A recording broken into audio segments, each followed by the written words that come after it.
And welcome back to the North Star Takes podcast with Bailey Palicki and Jacob Liberta. You can find all our videos here on our channel, so feel free to hit that subscribe button if you haven't already. Also, feel free to tell all your sports-loving friends about us as well. Give us a follow on Twitter and Instagram, and we're going to get into some Minnesota Timberwolves trade talk here. Yes. They made a big trade within the last couple days, trading for Patrick Beverley from the Memphis Grizzlies and shipping out Jarrett Culver and Juancho Hernan-Gomez, which I think Timberwolves fans were kind of hoping was going to happen here. I mean, there was no spot in the rotation for Jarrett Culver, and there really wasn't for Juancho either. No. I mean, these guys severely underperformed last year and were injured for a lot of the season. Juancho came into camp last year out of shape after filming a movie with Adam Sandler, which I think rubbed the front office the wrong way probably. And then Jarrett Culver, obviously, he looked good at the very beginning of the season, like he had improved his shot, improved his game, and then it all just fell apart for him, and he wasn't able to recover from there. So the Wolves ship out those guys who had no future with this team, get a guy back in Patrick Beverley who's just a dog, plays hard defense, talks crap to other teams. Yes. He'll get in anyone's face. He's not afraid of anybody. We've seen him go up against LeBron the last several years. Some knocked down Chris Paul in the Western Conference Finals from behind during a timeout, shoved him on the floor. Yeah, I mean, he's a chippy player, and I think this is what the Wolves really needed, honestly. They needed a guy like this to come in and set the tone, kind of establish an attitude, push these young guys to, really just play hard, play winning basketball. He's not an amazing player by any means, but he can knock down an open three-pointer. Obviously, he's good at defense, and he's a point guard. So, I don't know. All around, I like this trade. I don't know if they're necessarily banking on keeping him. There might still be more moves in the works. I don't know. But for now, at least, it's fun to have Patrick Beverley on this squad. Yeah, I think it's an incredible vet presence that was missing on this team. Just the grit he brings. And I think he's going to upgrade over Rubio coming off the bench as the backup point guard. For sure, yeah. So I think that's going to be huge for us. And I just, like I said, I love all his trash talk during games. And honestly, he's just a lockdown defender because he's been on all defensive teams how many times? I want to say 3. I have no idea. But yeah, it seems like he's on there every year. Yeah, so I mean, this guy's just a lockdown defender, which you need. And bringing in him and Nakogi off the bench just lock the clamps on people. That's kind of a nice thought. But I also just like that we got rid of Jarrett Culver and Juancho just because I think it was a home run trade because I don't really know why the Grizzlies make a move like this because I don't either, yeah. Truthfully, I don't know what kind of value Culver or Juancho showed you last season, especially with their contracts. We were paying Juancho $7 million a year. Are you kidding me? Yeah, and Culver's making first-round pick money, lottery pick money. Exactly. So, that's probably best case scenario for the Wolves here, getting off from underneath those contracts, bringing in a guy like Beverley. It's a win-win. So, I'm really excited about that. I just love Beverley as a player. You want him on your team, and obviously, if he's not on your team, you probably don't like him that much. But, he's a Wolf now, so I'm all about it. Yeah, I am too. It's going to be interesting to have a guy like this. The last Bulldog type player we had was Jimmy Butler. Yeah. And the issue there is, obviously him and Cat didn't get along. No. Butler was, significant. Cat was still young at the time.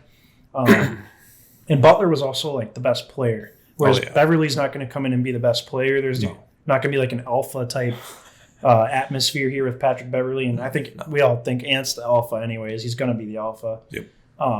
So I don't anticipate that being an issue with this team. Gut feeling, though, do you think we're hanging on to him, or do you think we're flipping him right back around to somebody else?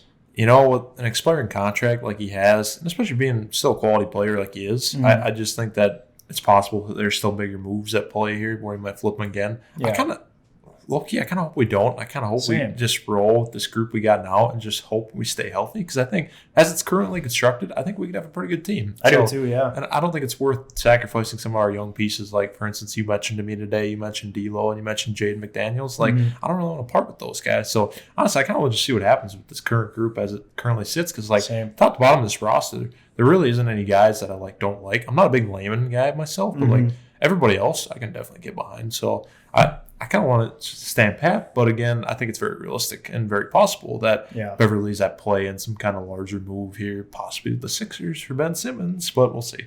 Yeah, I'm not huge on Tayshaun Prince, who we traded for a few weeks ago either. Yeah. I heard today though that he cannot be traded with other players until October. I don't know. There's some. How do you get a contract stipulation? I don't know. There's some goofy NBA. I don't know if it's an NBA rule, if it's a contract thing, but. I think we're basically going to have him until October at least because nobody's going to take him just straight up for anything. So no cash considerations, baby. Yeah, so I don't know. But yeah, I'm with you. I want to see Beverley stick around, just kind of see what it's like, honestly. Yes. Could be a train wreck. I don't know. It easily could be. But I'm down for trying it. But we could project, I guess, what we think the rotation is going to be here. Sure. Starters, I'm thinking Russell, obviously Ant Edwards, Jaden McDaniels. I think they're going to bring Vanderbilt back. That'll probably happen within the next few days, I would imagine. And then Cat, obviously, starting. Do you see any different possibilities there, I guess?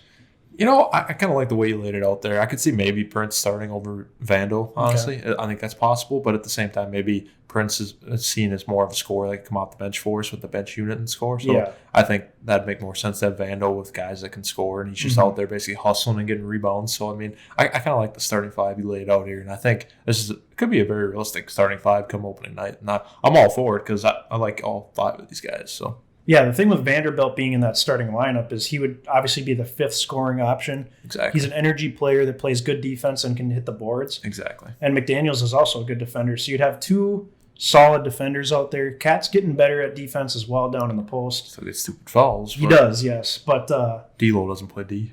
I think it's a fairly balanced starting five in terms of offense and defense. True. Because you got a big three that can definitely score, and so you don't really need any other scorers to support them. So, and some people are probably asking, like, why would you not start Malik Beasley? Well, like you just mentioned, there's so many scorers already, and Ant Edwards has turned into a huge scoring option for this team. Like, he could be the number one option, honestly.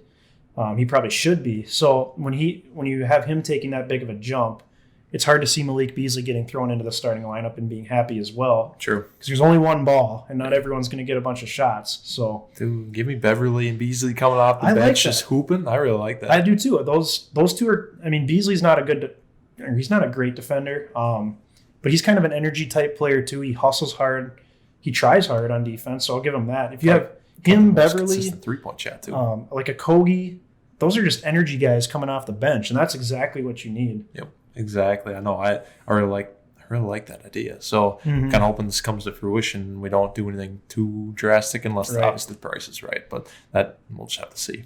Yeah. Now there's reports that Leandro Balmero's in town now. So it sounds like his contract's probably going to get done here within the next couple days. Good deal. It is interesting that Jake Layman is still on this roster, though. He really didn't get in the rotation at all much last year. No.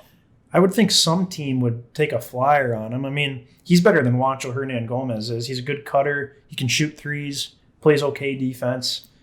I don't know. I feel like he could be a rotation player for somebody, and I just don't know if he can crack the lineup here. Yeah, absolutely. I think he could be a decent player, but the thing is, I just don't think he fits what Finch wants to do. And looking at the guys we have on this team now, it feels like we're getting deeper and deeper by the minute. Yeah, and all these guys that we've been talking about, I think are all better than Layman. So I feel like Layman could find minutes elsewhere, just not here. Yeah, exactly. So. And then, you have 15 spots on the roster, so that kind of leaves, is a guy like Nathan Knight going to make the team after his strong showing in the Summer League? I hope he does. Do they maybe bring in a third point guard? Will they re-sign Jordan McLaughlin? It seems unlikely now that Patrick Beverley's back. Or do they give McKinley Wright a spot on this roster as well to be the third point guard? But I would think they maybe want him in Iowa getting good minutes. True. So I'm not really sure what they're going to do with that last roster spot, assuming that they keep Jake Layman. But it's going to be interesting to see here. I mean, like you said, this team looks deep. We haven't even mentioned Jalen Noel, who had a good summer league. Naz Reid obviously is a huge part of this bench as well. Key big man off the bench. Yeah. Yes. So, I mean, and the nice part about this too is I think Chris Finch could mix and match different lineups all over the place. I mean, there's so many versatile guys in this lineup.